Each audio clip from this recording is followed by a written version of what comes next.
saya melihat. Jadi orang muslim nggak boleh punya sifat pesimis, nggak boleh, harus optimis.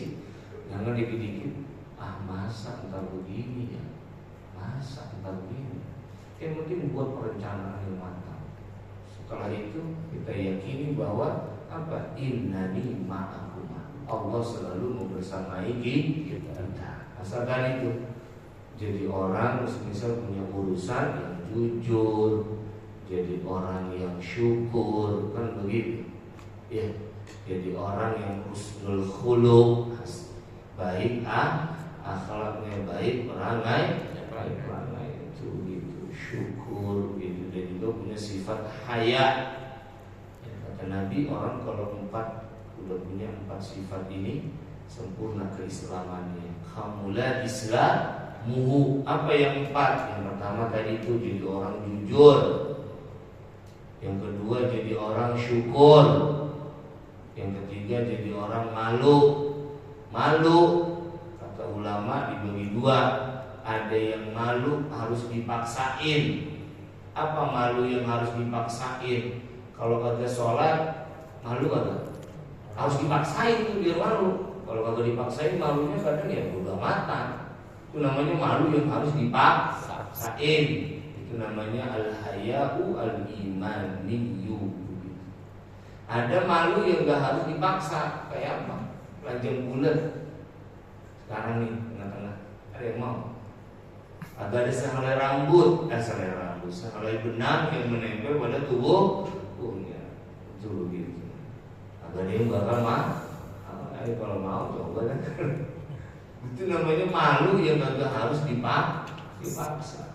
Dan ada malu yang harus dipaksain. Kayak apa tadi itu ninggalin sholat, seharian kagak baca Quran, seharian semisal kagak baca sholawat, seharian berbuat dolim sama orang, itu malunya harus dipaksain. Malunya harus dipaksain. Dan yang ketiga tadi husnul khuluq, akhlak yang baik. Nah itu dalilnya. Dalil tentang maha mendengar dan maha melihat Allah. Yani surah Al-Mujadalah dan surah Thaha.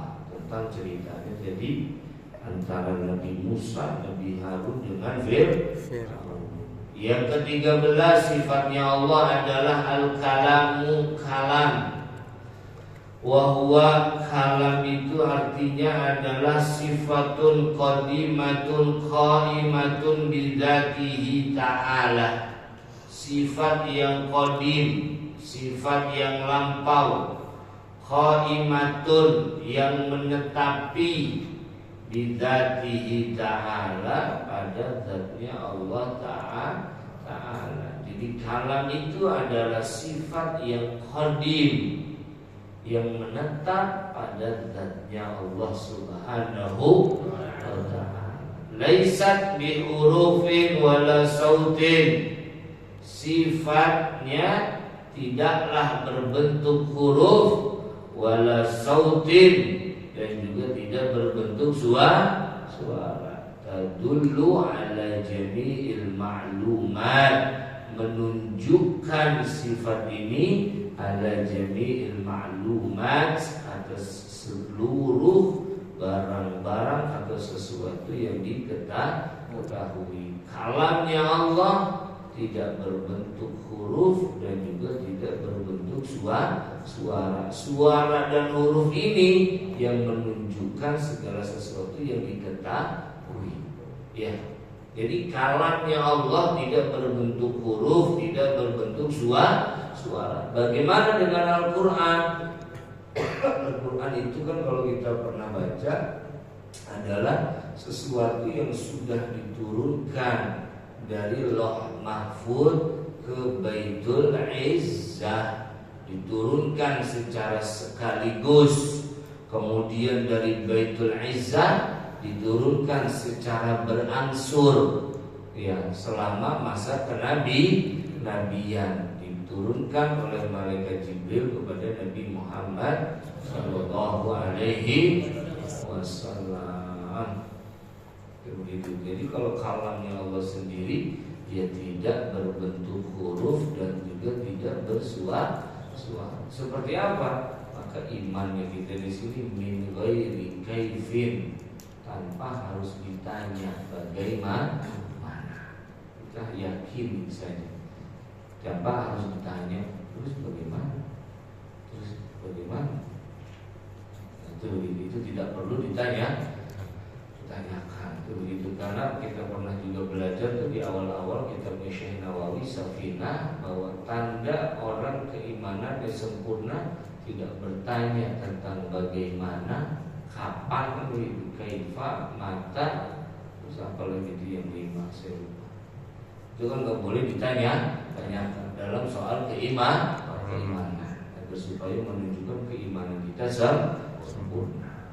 Kemudian waqala ta'ala, dan firman Allah Ta'ala, wa kallamallahu Musa taklima. Mana dalilnya bahwasanya Allah Maha berfirman? Nah ini wa kallamallahu Musa taklima. Allah berfirman kepada Nabi Musa taklima, dengan benar-benar berfirman. Surah An-Nisa ayat 160.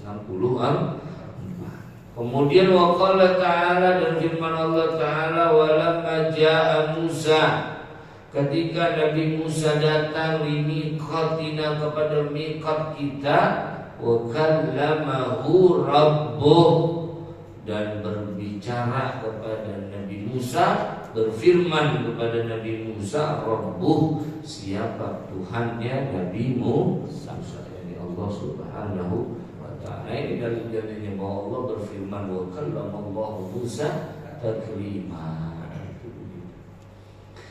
Kemudian waqala ta'ala, dan firman Allah Ta'ala, wa ma kana li basharin an yukallimahu Allahu illa wahya, dan tidaklah ada bagi manusia ayyukallimahu Allah, berfirman siapa Allah kepada manusia, illa wahya, kecuali menjadi wahyu.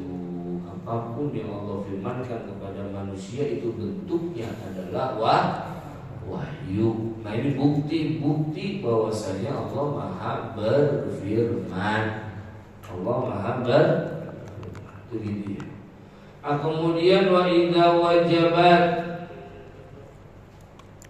apabila wajib lahu ta'ala, bagi Allah Subhanahu wa ta'ala, wajib bagi Allah kudratun, sifat kudrat, wa iradatun, dan sifat iradat, wa ilmun, dan ilmun, wa hayatun, dan hayah, wa sam'un, dan mendengar, wa basarun, dan melihat, wa kalamun, dan berfirman, fakana minat tabi'iyyi ay yajiba lahu ta'ala hadhihi sifatu at-taliyatu. Maka ada minat tabi'iyyi, ialah termasuk kepastian tabiat, kepastian pembawaan, kepastian. Ay yajiba lahu ta'ala, wajib bagi Allah Ta'ala, hadhihi sifatu at-taliyatu, apa sifat-sifat ini yang berikut ya. Allah kan punya sifat kudrah, Allah punya sifat iradah, Allah punya sifat ilmu, dan seterusnya sampai kalam. Maka pasti Allah juga wajib punya sifat yang entar. Apa yang entar? Kaunuhu qadiran, Allah itu adanya Allah di sifatnya adalah qadir. Karena qadir sesuatu atau zat yang maha berkuasa, sebagai pembuktian bahwa atas adanya qudrat. Itu begitu. Tidak mungkin ada qadir. Ini qadir bukan qadir kita ya. Qadir itu kita. Qadir ini maha berkuasa, maha mampu. Ketika sudah ada qadir, pasti di situ sebagai pembuktian, pasti ada yang namanya qudrah. Makanya